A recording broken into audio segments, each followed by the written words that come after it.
വിവാദ ചിത്രമായ ദി കേരള സ്റ്റോറിയുടെ പ്രദർശനത്തിൽ വിശദീകരണവുമായി സിറോ മലബാർ സഭ. മതസ്പർദ്ധ ഉണ്ടാക്കാനോ ചേരിതിരിവോ ലക്ഷ്യം വെച്ചല്ല ചിത്രം പ്രദർശിപ്പിച്ചത്. കുട്ടികൾക്കിടയിൽ പ്രണയക്കെണിയുമായി ബന്ധപ്പെട്ട അവബോധം വളർത്തുകയാണ് ലക്ഷ്യം. സെൻസർ ബോർഡ് അനുമതി നൽകിയ ചിത്രമാണ് ദ കേരള സ്റ്റോറി എന്നും സിറോ മലബാർ സഭ വക്താവ് ഫാദർ ആന്റണി വടക്കേക്കര പറഞ്ഞു.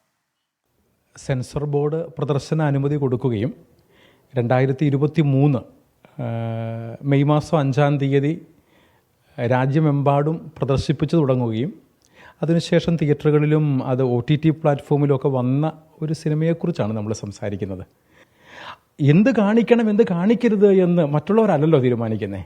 ഒരു കാര്യം ഞാൻ ഇതുമായിട്ട് ബന്ധപ്പെട്ട് പറയാൻ ആഗ്രഹിക്കുന്നത്, ഇതിന് പുറകിൽ ഏതെങ്കിലും തരത്തിലുള്ള മതപരമായ സ്പർദ്ധ വളർത്തുകയെന്നോ അല്ലെങ്കിൽ വർഗീയമായ ചേരിതിരിവുകൾ ഉണ്ടാക്കുകയെന്നതോ രാഷ്ട്രീയപരമായ എന്തെങ്കിലും ലക്ഷ്യങ്ങളോ സഭയ്ക്കില്ല. അതുകൊണ്ട് തന്നെയും ഇതൊരു വിവാദമാക്കി വളർത്തിക്കൊണ്ട് പോകരുത് എന്നുള്ളതാണ് ഇതിനെക്കുറിച്ചുള്ള സഭയുടെ ആഗ്രഹവും ഇതുതന്നെയാണ് സഭ മുൻപോട്ട് വയ്ക്കുന്ന അഭ്യർത്ഥനയെന്ന് പറയുന്നത്.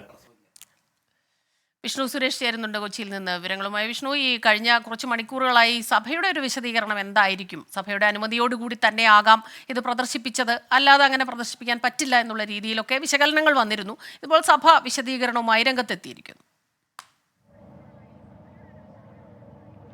സ്മിത, ഈ മാസം 5-ാം തീയതിയാണ് ഇടുക്കി അതിരൂപതയുടെ ഒരു പഠന ക്യാമ്പുമായി ബന്ധപ്പെട്ട് കേരള സ്റ്റോറീസ് പ്രദർശിപ്പിച്ചത്.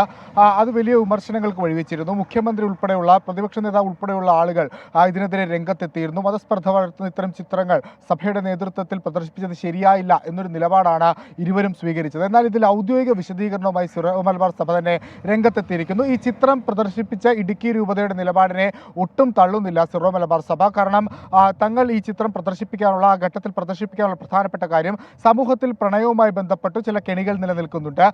അത് കുട്ടികളിലേക്ക് അതുമായി ബന്ധപ്പെട്ടുള്ള അവബോധം നൽകുക എന്ന ലക്ഷ്യത്തിൽ മാത്രമാണ് ഈ കേരള സ്റ്റോറീസ് എന്ന ചിത്രം തങ്ങൾ പ്രദർശിപ്പിച്ചത്.